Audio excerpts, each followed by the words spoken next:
Hello and welcome to this month's Tippie Lunch and Learn webinar, Practical Insights from the University of Iowa's Tippie College of Business, served over lunch and ready to use right away.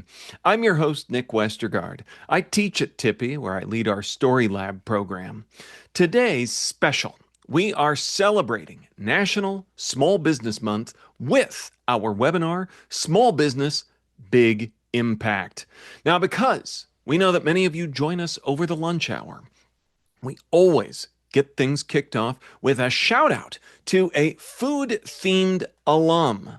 And while we actually have a couple here on the webinar as we celebrate Small Business Month, we wanted to highlight a member of our faculty who doesn't just teach the principles of growth, he applies them every day.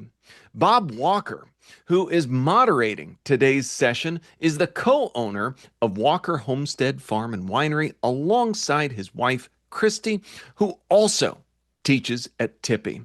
What began as a vision for a sustainable family farm has grown into a premier destination for community gatherings and award-winning wine. Bob is one of our many small business guests joining us this month, and his work at the homestead serves as a perfect example of how a passion project can become a thriving local brand. Now, before we dive into today's conversation, here's what's up next on the Tippie Lunch and Learn menu. Join us for our annual State of the College with Dean Amy Christoph Brown.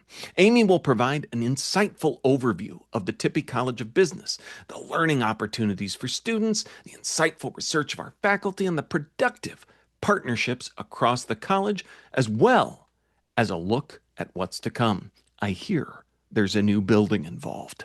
It's coming up on Wednesday, June 10th at noon. The sign-up link is over in the chat. And one note, we usually do this on Tuesday. That one is on Wednesday.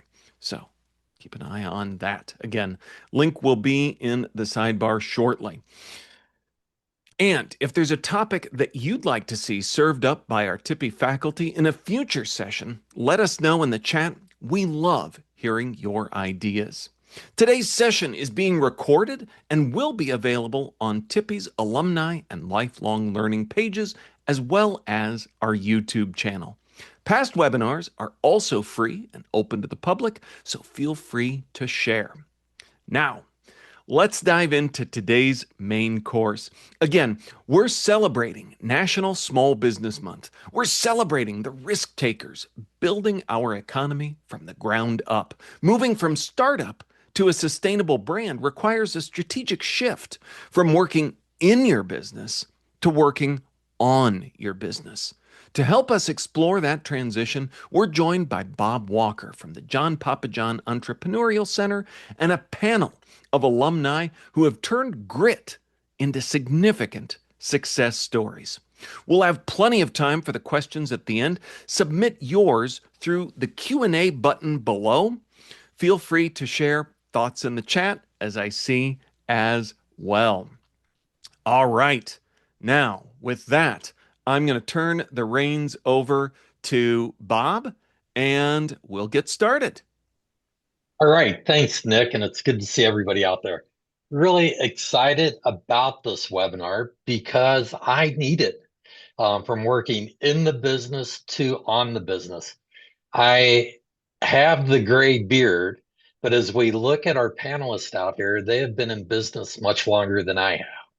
So we're going to dive into how you make that transition from doing everything to keep the ship afloat to actually delegating and trusting other people so you can work on more important things and really grow the business. Because if you don't, it's your business is not going to be any bigger than you are. As Nick said, we have Walker Homestead Farm and Winery. So shameless plug, if you are in town, stop out.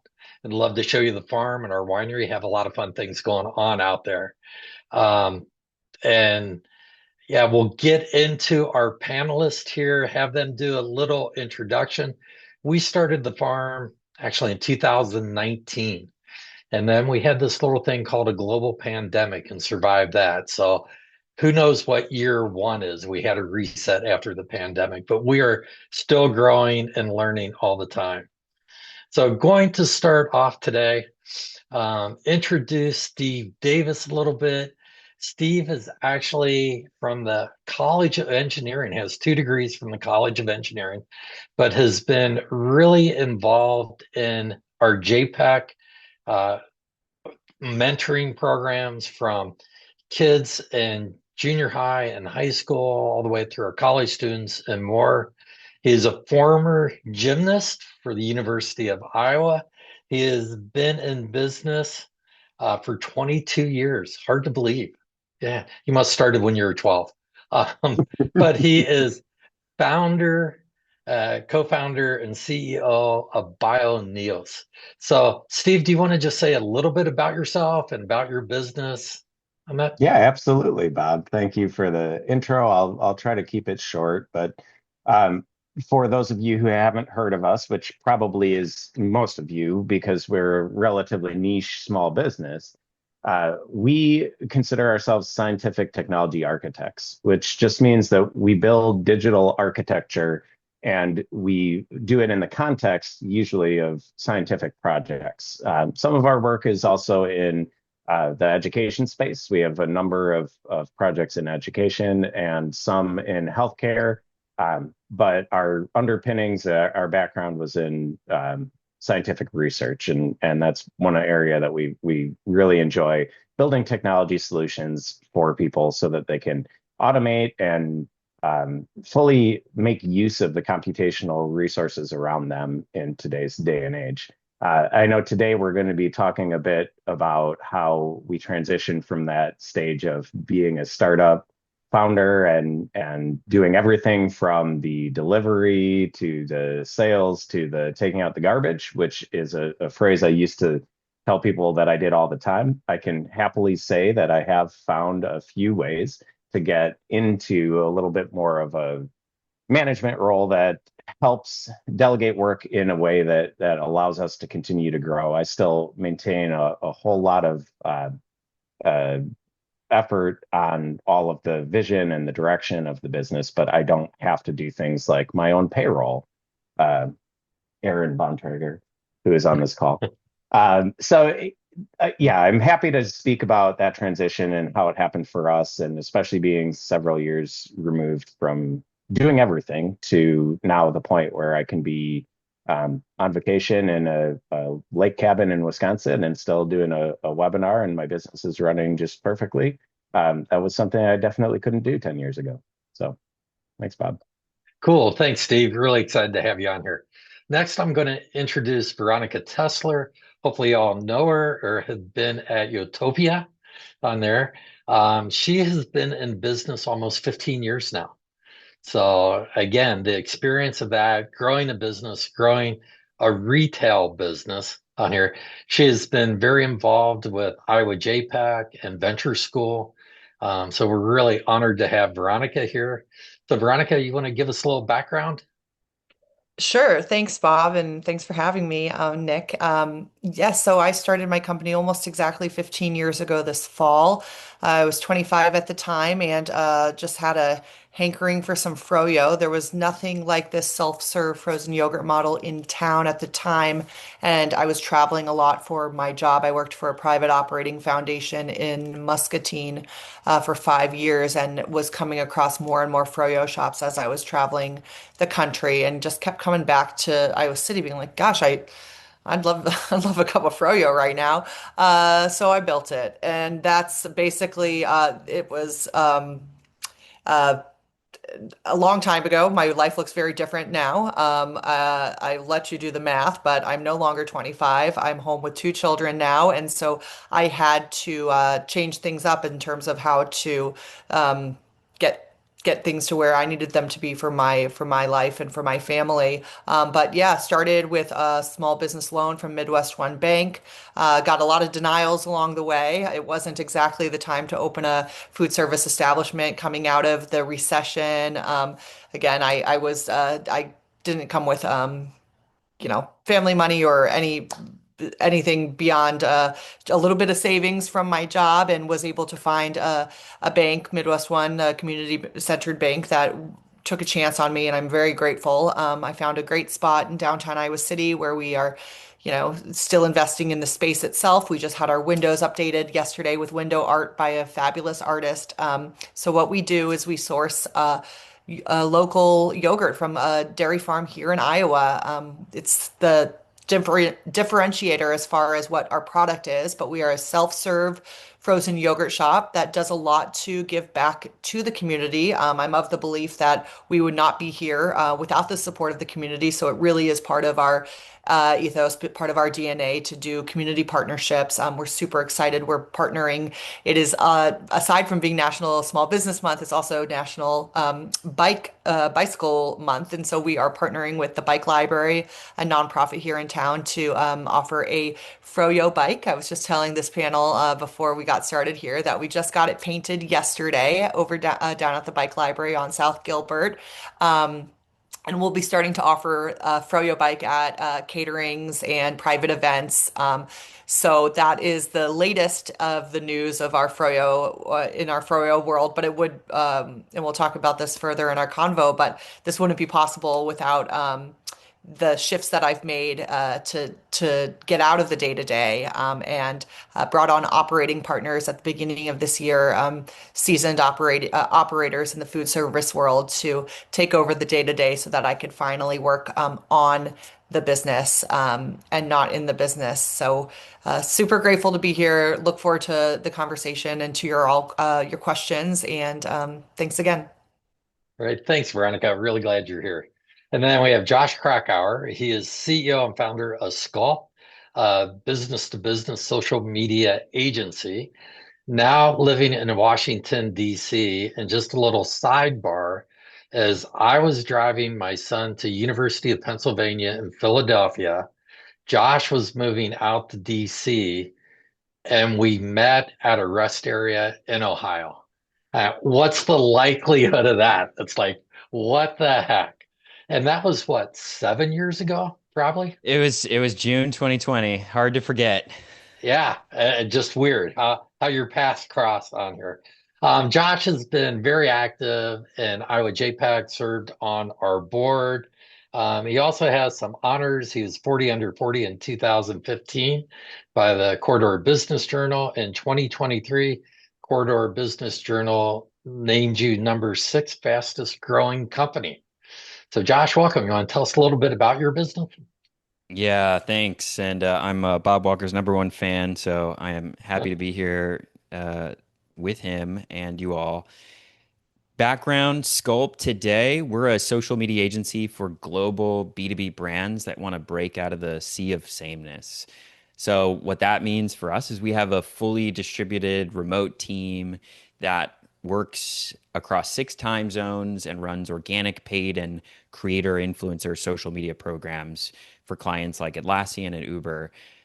And that's not at all how we started. We began life as a student startup spinout. I started Sculpt right out of my senior year when social media for small businesses was kind of a novel concept, an emerging area. And I think that's why a lot of people in the university community are still familiar with us, because we built a local marketing agency that was fiercely local and community driven in Iowa City and operated that way for years. And the startup days were basically learning on the job and then educating others as we learned. There is no CEO school. It was something that over time, working on the business is something that is all about sort of hiring the right people, relinquishing control. And in the beginning, working on the business just meant expanding the number of hours in the day that you work. And today, it's about really smart decision making about who does what and how to basically install the right people with the right value system to help them be successful. So that's something that I can talk about today. Great. Thanks, Josh. Really excited about it. So we're going to start questions. And As Nick said, please put questions down below. We're going to give a lot of time to answer your questions. We want you to walk away with some really good nuggets that you can apply today to get you from the day to day to really working on the big vision to make your business grow. So as we start our questions, and Josh, I'm going to start back with you. As you grow in your business, how have you or are you transitioning from working in the business to on the business? What have been your biggest challenges, and what have you found most successful? I mean, if I could do anything, I'd clone myself, but that's not possible. So really trying to say what's important. So what have you done? Yeah, you learn that pretty quick that you really can't clone all the things that make you exceptional at the work you do. You have to find people that round out the things that you need. And this is a topic I'm thinking a lot about right now because there's two big things in my life that I'm thinking about right now. The first is I'm coming back from a paternity leave where I took the most time off I've ever had in the business, and everything went great, which was amazing. But one of my priorities was coming back to the business without taking on the exact same tasks that I left with, which means that things like sales or new business, which I have owned since the beginning of the business, I no longer own. It's also right now very important that I'm working on what I call sort of the macro things without getting too into what we all know about AI. The macro view on marketing is that it's rapidly changing how people, the expectations around their service providers are changing. So it's a time that we really need to recalibrate our own capabilities and our offerings. And that's why I need to be focused more on future problems versus immediate problems. That's basically what I consider working on the business versus in the business, is how focused are you on future problems than compared to the things that affect your day to day.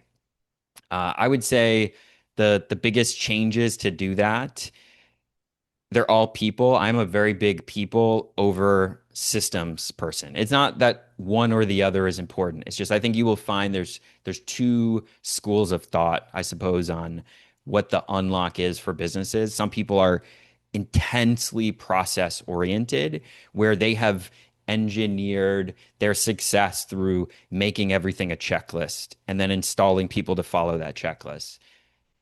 I have found that for me, it's all about bringing in the right people because they end up, re-engineering the process to make it work to begin with.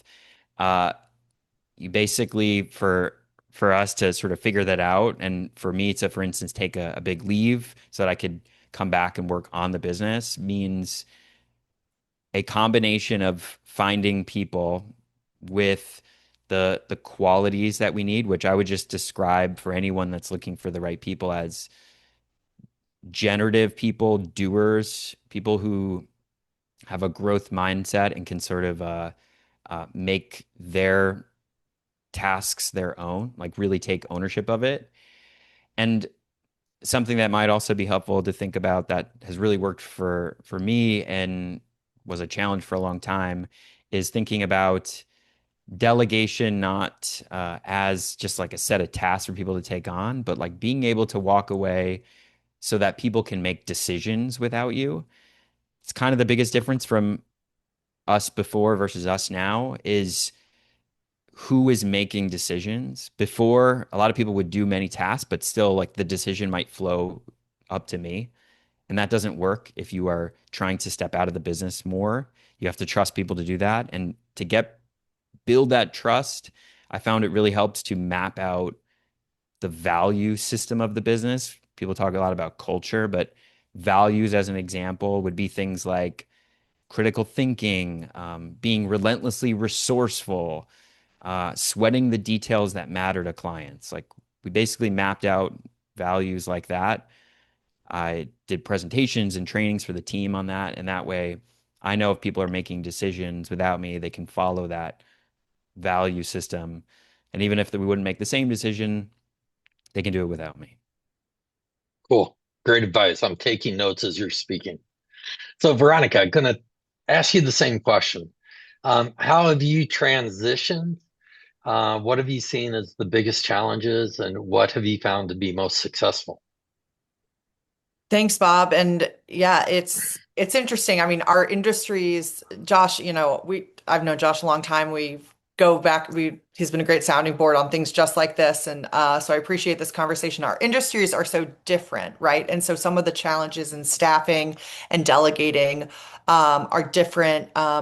People aren't going into the frozen yogurt industry as a career, right? They're not marketing professionals. They're not, it's just a different beast in terms of staffing and finding the kinds of people. And I've brought people on in the past who have made big promises to be, the people we need, and they've unfortunately not worked out. And so I've learned from this experience over years and years of getting really excited about, a new hire or an operator or somebody is that like I need to figure out what only I possess. And unfortunately, as we talked about, you can't as much as, I mean, I don't know if it's a good idea to clone us, Bob, but we need to find the people to round out the things that we don't have, as Josh said. So for me, my business is, yes, it's a frozen yogurt shop.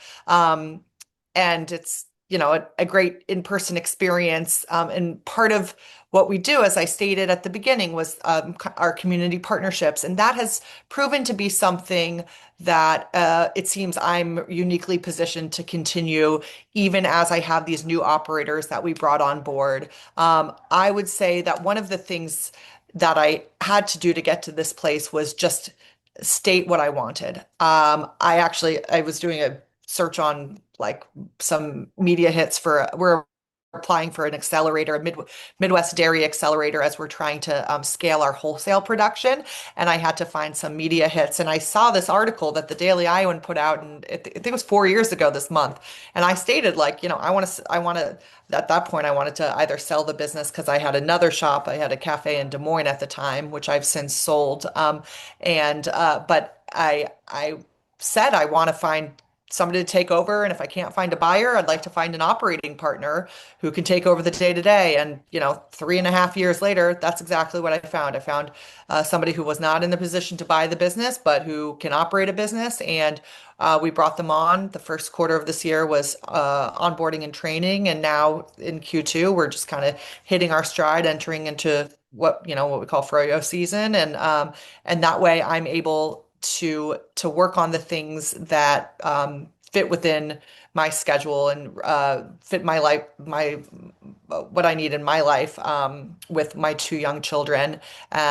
So we can't clone ourselves, but manifesting, putting out in the world what it is we need so that we can find those people. I believe that, yeah, you have to find people who are the doers, who aren't just gonna tinker with your business and say that they're worth whatever they say they're worth. You really have to find people who you trust, and trust is such a big part of the equation here, and that is takes time to find those people. And there you also have to find folks with skin in the game. So while I'm not a marketing company, we can't offer, or a company like Steve's or Josh's or even yours, Bob. We're truly a micro business with an average transaction of $7. And so we are, we're trying to find, and we've found through this operating partnership with this local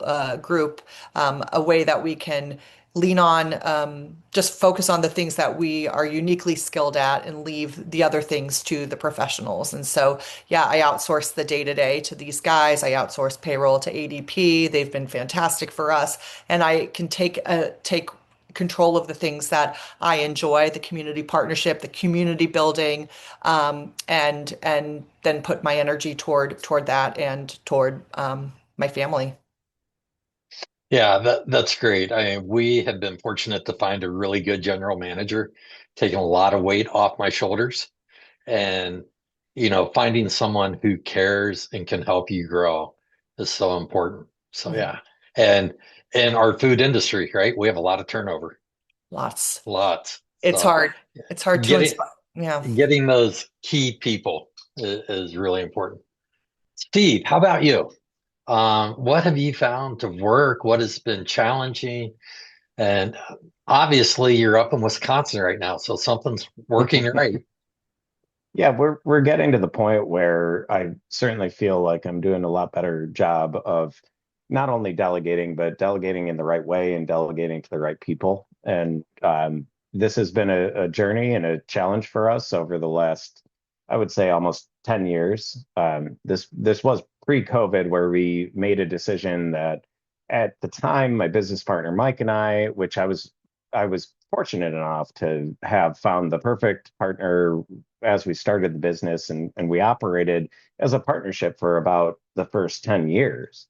But after that, we both our families had grown and our lives had changed, and we realized we needed to build a team around ourselves. And so we started to look at the business a little bit more critically about who could do what and where everyone's strengths lay and what should be done. And as it becomes obvious that you can't do everything, because prior to that, both of us were just doing everything.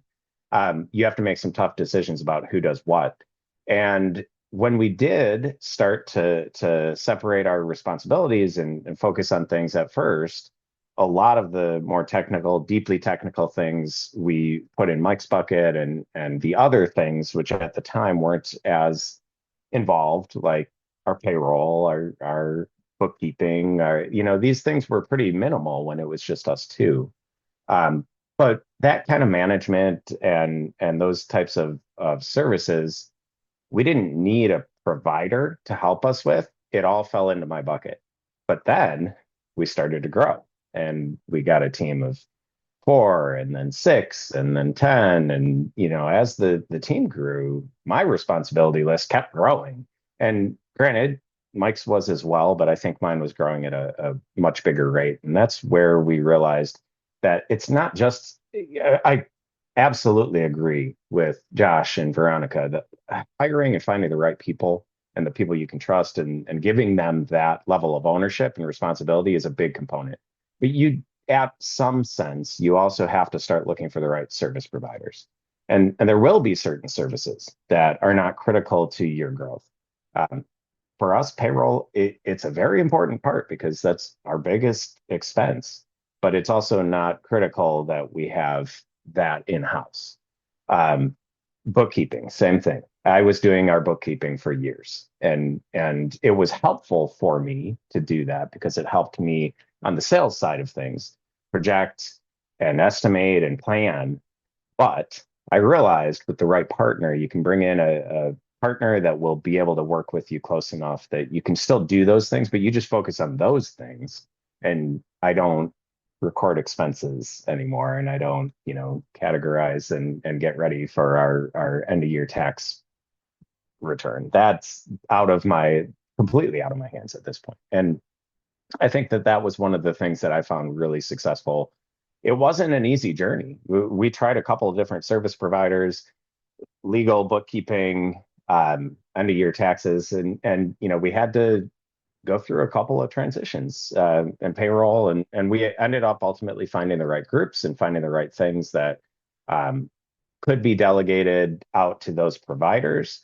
And then at the very same time, I was also working with my team to try to find the areas of responsibility that I felt like those that we had hired and we had built up were able to start taking on and starting to add a little more responsibility to the plate of those underneath us, I think was a really important part. And that's the other key piece that I think in terms of success. One of the things that I've been able to do a lot more over these last few years is focus on the way that we have set up our professional learning, our continuous education program, so that we have not only the encouragement for all of our employees, but also the resources for all of our employees to continue to advance their skills and continue to build. That's something I focus my energy on because I would like to be able to continue hiring entry level folks and building them up.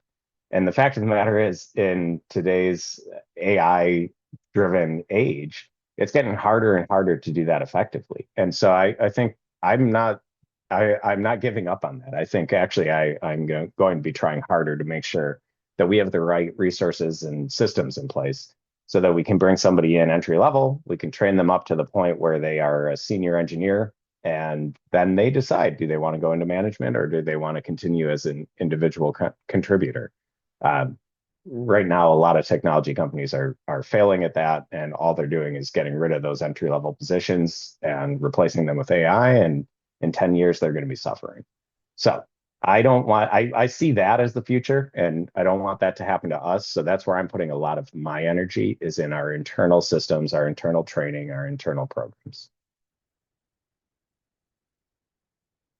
I'll get off mute here. Sounds good. As you all were talking, I thought about a couple of quotes that I heard. So Tom Bedell from Pure Fishing up in Okoboji, we had our Okoboji Entrepreneurial Institute up there. And I was talking to Tom as we were starting out the winery. And it's like, Tom, how do you get everything done? Because I was just pulling my hair out working in the business. And he said, Bob, I do the things I like to do, and I hire people to do the rest. Because if you don't like doing it, you'll say, I'll get around to it, and you never get around to it. So entering in, your expenses and payroll is always a pain, but really hiring and finding the right people to do that. And then the other quote that I think about a lot is the team you start out with is probably not going to be the team you end up with. As your business changes and evolve, some people might say, yeah, this is what I want to do, or it may not, be part of their vision.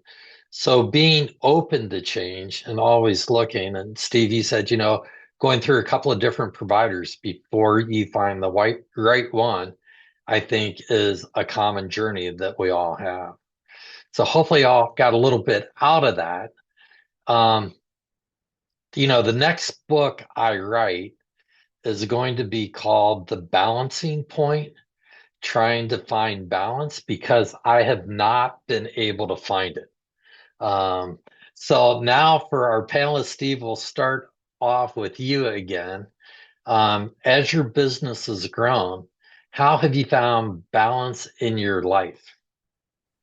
Well, I have to admit, I feel like I'm not necessarily a great example of this, just because from the very start of the business, when Mike and I and the other co-founders agreed that this was what we wanted to do and this is what we wanted to build, one of the first things that we said was going to be important to us was, we looked around at the other software groups, technology groups, and saw the incredibly high rate of burnout and that terrible balance between work and life, and said, we're going to do the opposite of that. We're going to continue to build a technology focused company with work-life balance, and have stayed strong to that from the beginning. And I think it's a lot easier for me because we started that way. I will admit, I think that decision and the way that we built our business did actually, it slowed the growth that we potentially could have had. And I'm absolutely okay with that. I'm very happy with where we are right now and where we're headed. I think that balance was important, and it's part of the reason why after 22 plus years that I'm still excited and happy to be working on this business. But it was a decision. And I think, to your question, how do you find that balance? You have to be very intentional about it. There are specific things that I will tell our employees and our clients that are their boundaries that I'm not crossing. For example, on Wednesday afternoons at noon, I turn off my phone, I disconnect from my business. I have some family obligations that I work on, and everybody knows that. If you need to get a hold of Steve, get a hold of him before Wednesday afternoon, or Thursday morning is the first time you're going to hear from him.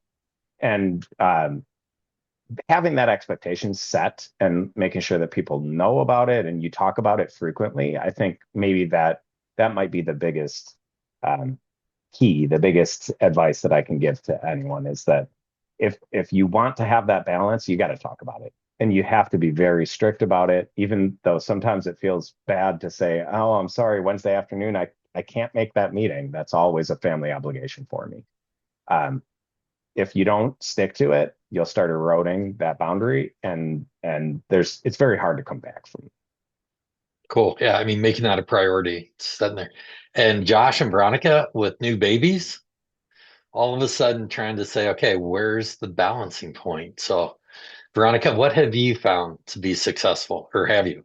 I mean, I want to echo things that Steve said. Intentionality, slowing the growth. I mean, it's, I mentioned I've got, I couldn't do any of this without my husband, my partner. He's everything, and he's the person I trust to pick up where I leave off and help with the kids. And he's, a co-equal partner in this business and in the household and everything. So that has been huge. But my other the other person who saves me is our helper, kind of my sort of executive assistant nanny. Her name is Karen. She's a trusted neighbor of mine who is an empty nester who just, she's with the baby, but she can also proofread things for me. She comes from a publishing background, and she today when I told her I got the Froyo bike painted, she said, "Have you ever thought about a food truck?" And I said, "Karen, I'm not growing anymore," right? Being able to say, of course. I mean, food truck's a great idea. There's a story for another day about I went down to Puerto Rico to buy a smoothie food truck 7 years ago and didn't come back with one. But that was one of the things that I had thought about for a long time, and I was on my way to do it. Things got held up at the port, and I realized it was a sign from the universe that this was not meant to be. But yeah, we have to slow the growth. I mean, the push against the hustle culture that so many of us were like sold on, 10, 15, 20 years ago. The opposite is true, right? If we want to find balance, we really have to push against growth. Yeah, could I franchise this? Maybe. Could I open up another shop? I tried that. I mean, there was something, and I know we'll get to the Q&A later, but how do the fear of failure? I mean, I could talk all day about the failures of mine. I tried to grow a second shop. I had a shop in North Liberty a decade ago. I think I was a decade too early to North Liberty. I had a coffee shop that was a distraction that I opened in 2019, just 6 months before the pandemic. I mean, so much is out of your control. And so if you once you figure out what works, right? Like this, well, it turns out this little froyo shop on the corner is what is the one thing that works. So then you have to rid yourself of the distractions, and that's what unlocked the ability for me to make the decisions, the very intentional decisions about what growth looks like, what my place in that is, and finding the people to surround and support me through this period of this phase of our business ownership and my life that enables me to not work the 80, 90 hours a week I did when I started my business. And that was required, right? Where, I mean, maybe not. I don't know anybody else. I don't know anybody who does this successfully without working those kinds of hours at the start. And for many years, it was truly a grind. But the change is necessary to find the sustainability that one needs to make this all worth it. So yeah, setting boundaries, and again finding people who are trusted to help you, and to hold you accountable to those boundaries that you set. Great. And one of the big benefits I see of this is getting those people and setting those boundaries so you don't burn out. I mean, everybody's working 100 hours a week when you first start a business. It's kind of expected, but you can't keep that pace up. So as we mature, get better vision or something, saying, okay, what am I willing to do? What am I not willing to do? How do I keep the business successful? So Josh, what do you have to add?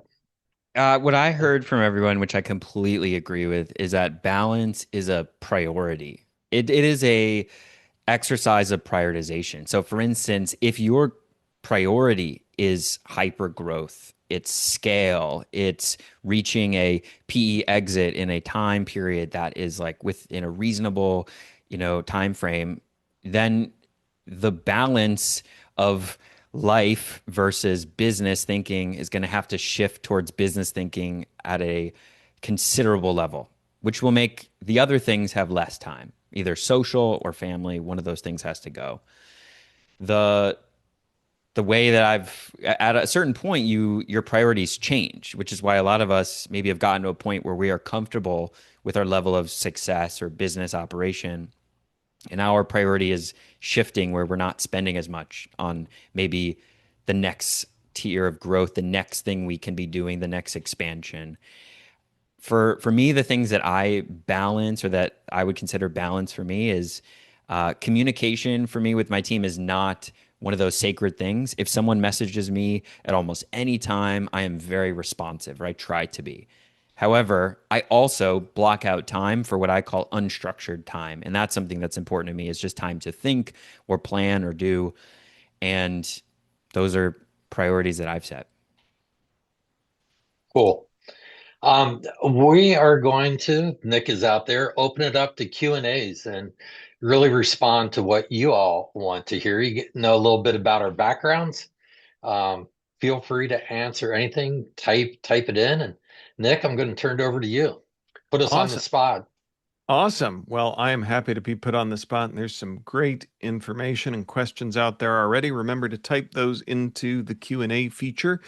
And as we take a look at the time, as we do with our podcast, we will take questions and then ask each of our guests for a final tip for you to remember in your work. So guests can keep that in their mind. Speaking of our podcasts, we dropped a couple of links into the chat because a couple of common themes, that last question specifically on balance. Listen to Beth Livingston's episode on finding balance there. And also the power of saying no, which Michelle Williams explored as well. But let's dive into your questions. First up, we have Leslie Flynn, who asks advice for students with either no money or a credit score or to score a loan, how to secure money for STEM prototype to do a beta test.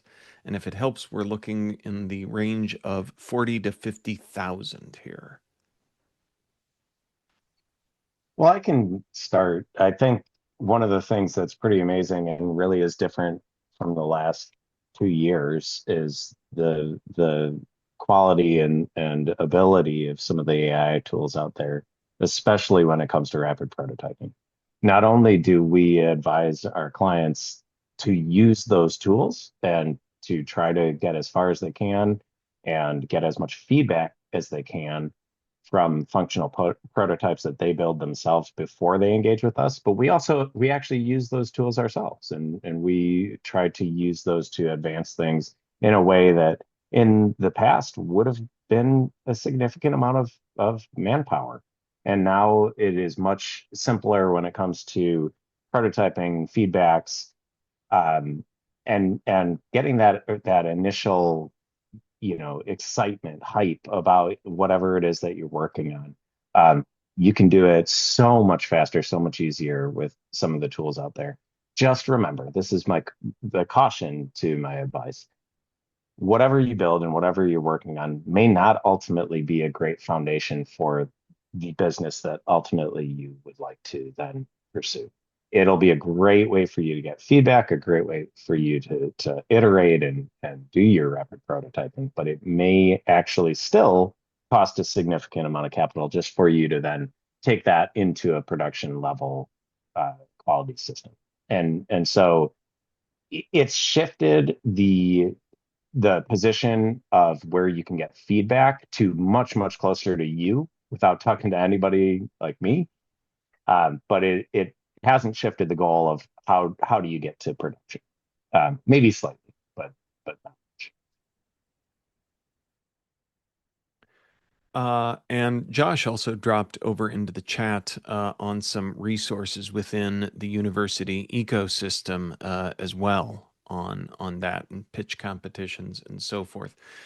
Jill asks, you talk about being able to work on the business and to delegate, etc. I launched my photography business, high school seniors, families, personal brand, for a little more than a year ago, and I am the only employee. I worked in corporate America for about 30 years and concentrated on one area. Because photography is such a highly competitive marketplace and I'm struggling to grow my client base, I'm contemplating adding freelance writing and internal communications to the business. That's what I spent 30 years doing.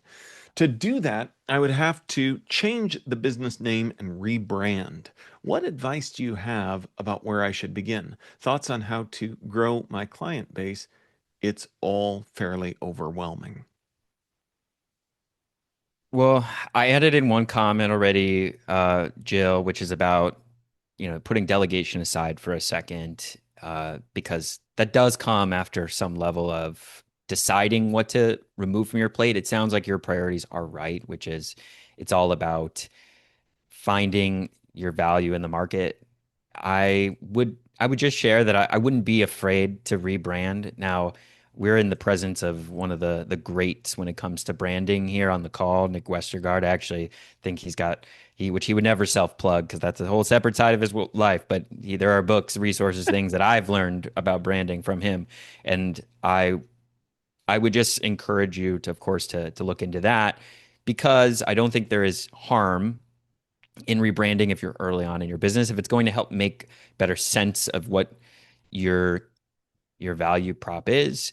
But I think that it is a journey, I'll just share, that everyone goes through of figuring out the value that you provide and what they will sometimes call product market fit, which is sort of what the customers will pay for and will find valuable. And I can just tell you that you have reached that point when you are in a business that has recurring revenue, ideally, and repeat customers. I think if you can start to figure out which of your services provides that, you will feel more confident moving forward. And I think a big question to consider in that on the brand side of it would be, is it a different customer too? Because that would inform how you're building that brand too. Because it might be a different customer in which your photography part of the business. I mean, it's all the same business on the books, but you can essentially create some different storefronts for that as well. Our next question comes from NE, who asks, for young business owners navigating the early stages of a startup, what strategies have you found most effective in overcoming the fear of failure? And what key practices help increase the chance of success when taking new risks or trying new ideas? I'm going to take that one from both the professor side and the business owner side.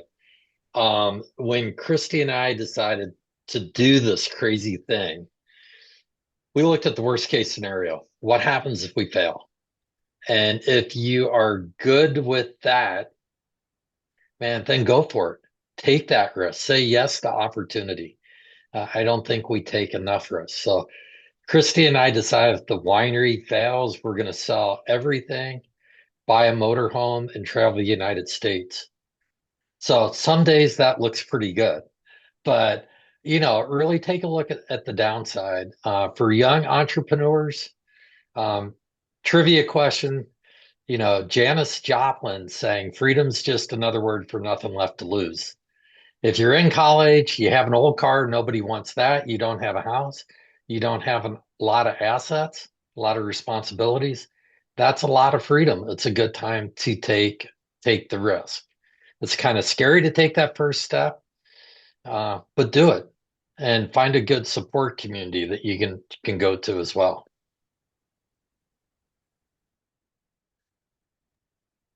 I love it. That I really like that response too, just because I feel like we so often talk about visualizing success and not necessarily sort of visualizing the fail story, but it is something that I will just say is helped by finding peers.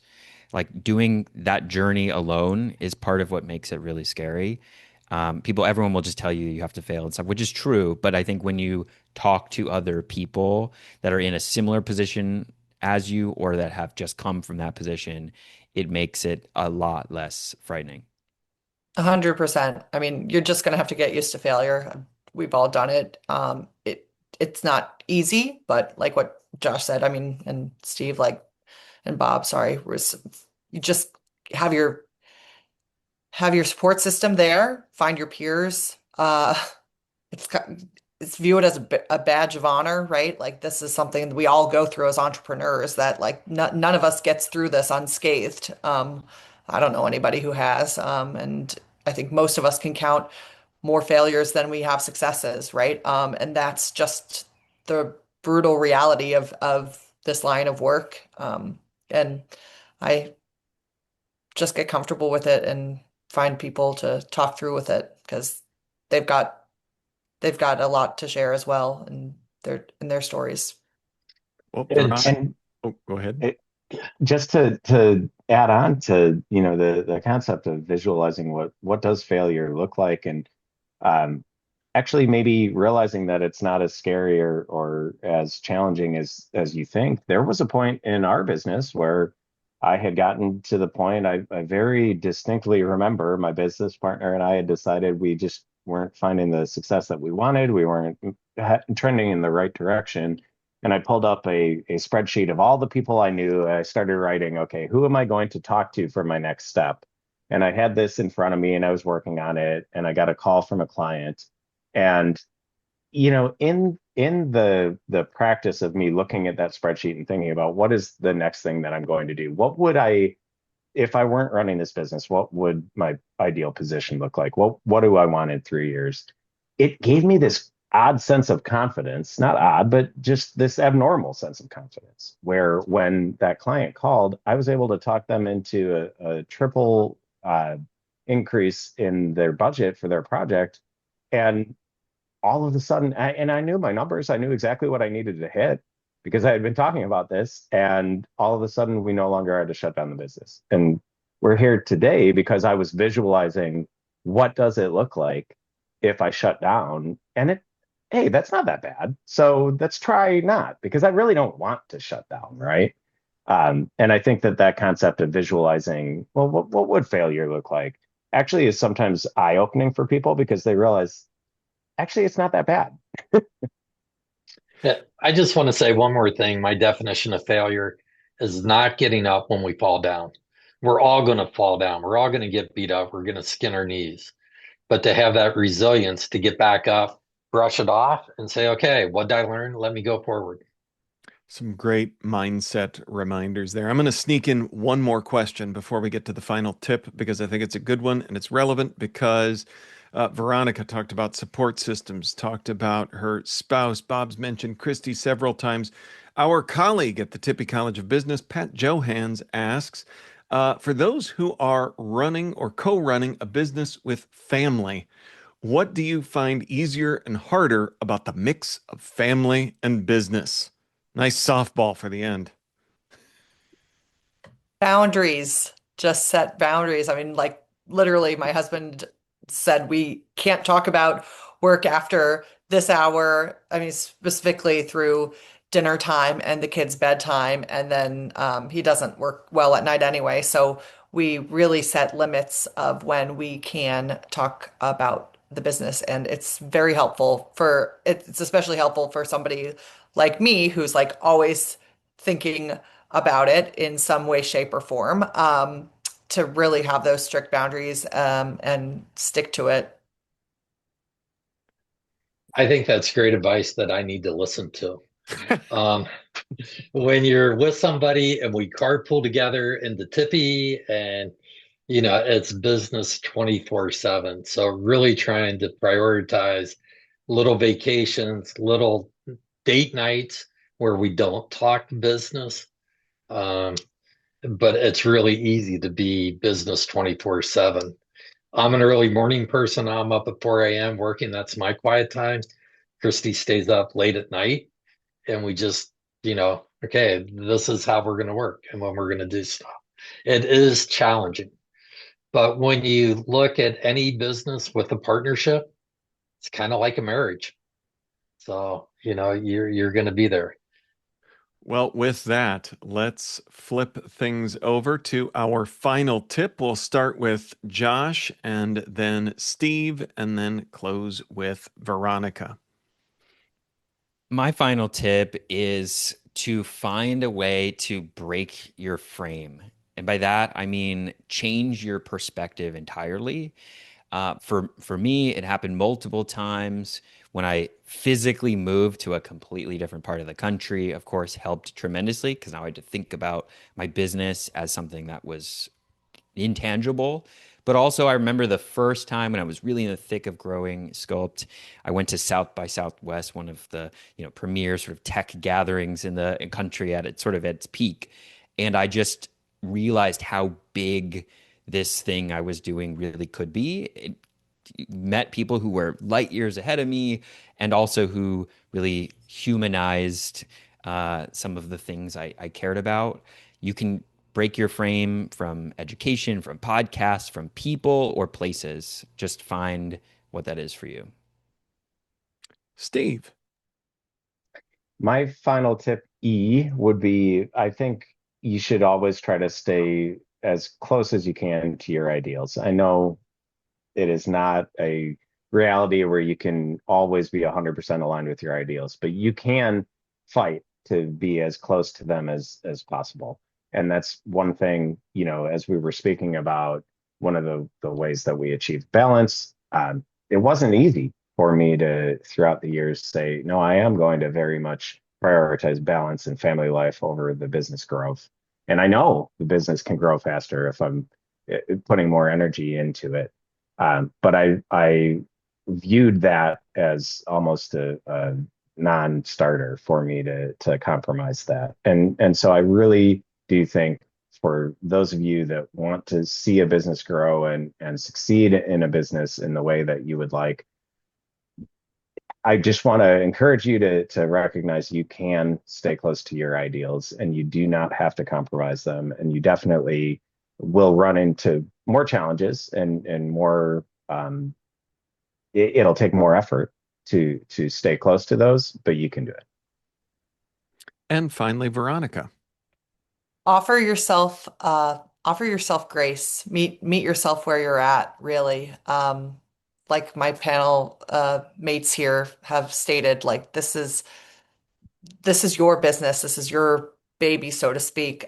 So you need to be the best version of yourself to be the best version for your business. And so takes a lot of self-awareness and grace in terms of what else you have going on. Is this your full throttle thing? Is this your full throttle time? Do you have the 100 hours a week? Or if you're really trying to focus to the next phase, then you really have to look yourself in the mirror and figure out what it is you're capable. We're all just individuals doing our best with what we have, and once we kind of give ourselves permission to scale back or to change your perspective, as Josh said, that's where we'll find our sweet spot, and that's when you can truly try to make the business something that works for you and sustainable. Great tips and insights, both that question and in this whole webinar over the past hour. Steve, Veronica, Josh, and Bob, thanks again for an incredible Lunch and Learn. This has been recorded and will be available on our alumni and lifelong learning pages, as well as on our YouTube channel. Next, it's the State of the College from Dean Amy Christoph Brown. Get the latest and greatest from the Tippie College of Business of today and tomorrow. It's coming up on Wednesday, June 10th at noon. The sign-up link is in the chat. Right after the webinar, a brief survey will appear in your browser. Please take a moment to share your feedback to help us enhance our future programs. On behalf of everyone at Tippie, thanks for listening, and go Hawks.